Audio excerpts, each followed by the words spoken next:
XYZ, an associate chartered accountant, is an audit firm giving services to various types of client in the field of auditing, taxation, management consultancy. It has been doing statutory audit of B Limited, a listed company, since last 7 years. CAX, who has been engagement partner for the company since the beginning, has a complete idea about the strength and weakness of the internal control of the company. He maintains a good relationship with the management and those charged with governance. Every year, the audit is completed in a cordial and a healthy manner. So, engagement partner, so he's been doing audit for that listed company for past 7 years. That is, X is the engagement partner, and they are doing statutory audit of B Limited.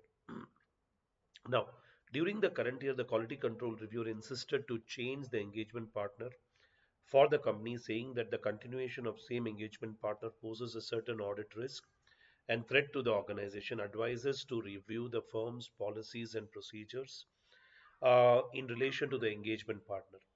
The management of the company does not wish to change the engagement partner. How do you review the above situation with the viewpoint of quality control system in the audit firm in terms of SQC-1? Guide the firm in establishing policies and procedures in relation to the engagement partner. See, first of all, when for a prolonged period of time the audit is being done, now such case gives rise to familiarity threat. So there is a familiarity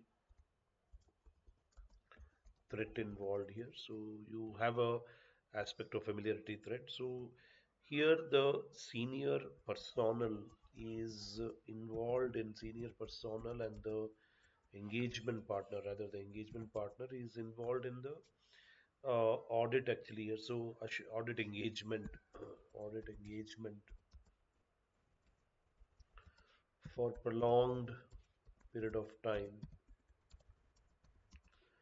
So since it is for a prolonged period of time, definitely the quality of audit reduces actually. So here this reduces the quality of performance. Quality of performance reduces. That's the thing actually here. Okay. So the senior personnel and the engagement partner, the audit engagement for prolonged period of time, it reduces of reduction of quality of what you can say of performance. That's a thing here. So it impairs the quality of performance. That's the thing here. So now in such case actually here you what will happen is that there'll be so you need to have a safeguards. There should be safeguards to address the threats. To address the threats, so there should be certain safeguards that should be there to address the threats. Actually, threats to the organization. They're very much required. Actually, that we have an adequate safeguard to address the threat to independence. Independence. So here, when you're writing the answer, please give reference to SQC-1 and also mention the name of the standard quality control for the firm performing audit, review, other assurance, and related services. You should mention the audit and review of historical financial information, other assurance, and related services. Okay, please mention the standard number and the name. Okay, that's the thing here. So now here, basically, the safeguards should be there to address the threats to the independence of the auditor. So in such case, actually here you have to consider the nature of engagement. What is the nature of engagement? Once is the nature of engagement, and another thing is that what is the length of service? Length of service of the senior engagement partner personnel. So what is the length of service? In one case, what we saw, the auditor was doing audit of a company for more than like say 30 years. Of course, the provision of rotation of auditor were not applicable to him. Now, definitely, so much familiarity with long period of time you're providing the service, independence definitely gets affected. That's the thing here.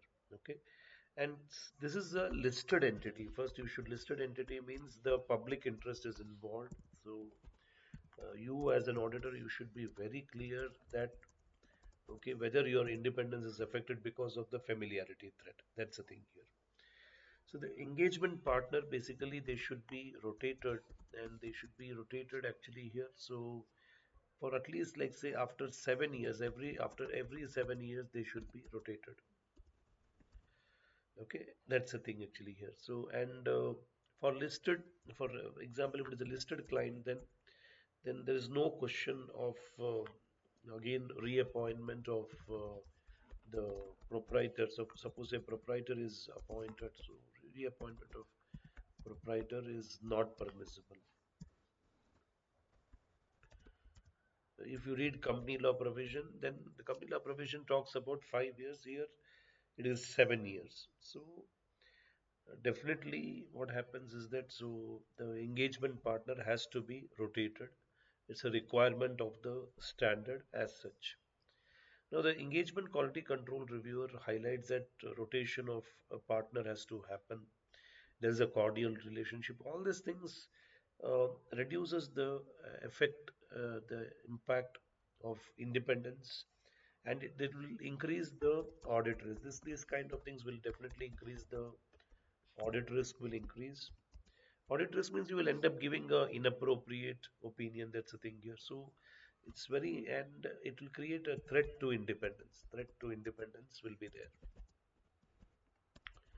So these things are a threat to independence will be involved. So in such case, definitely the requirement of EQCR is absolutely correct. The engagement partner should be rotated. Like say if it is 7 years, then it has to be rotated on a mandatory basis. So there should be a mandatory rotation of partners should be there to ensure that we comply with the requirement. That's the thing here. So this maintains what you can say rotation will maintain the integrity of audit. That's why it is very much required. That's the thing here. So they should have a policy and procedure. That's the thing here. So first of all, you have to identify your identity and the role, identity and the role of engagement partner. Basically, they are communicated. They're communicated to what you can say the key members of the client. Okay, key members of the client. It has to be communicated. That is the first and the foremost. The client and the management and those charged with governance. Okay, what is the identity and role of the engagement partner has to be communicated.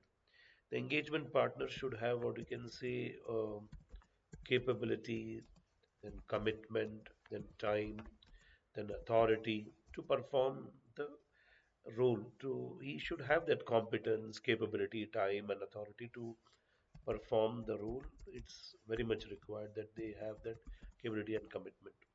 And also the engagement partner responsibilities are clearly defined. They are clearly defined. The responsibilities are clearly defined and they are also communicated to the respective engagement partner. So these are the various requirements. So here definitely the EQCR is absolutely right that the engagement partner has to be rotated and it has to be changed. Okay, fine.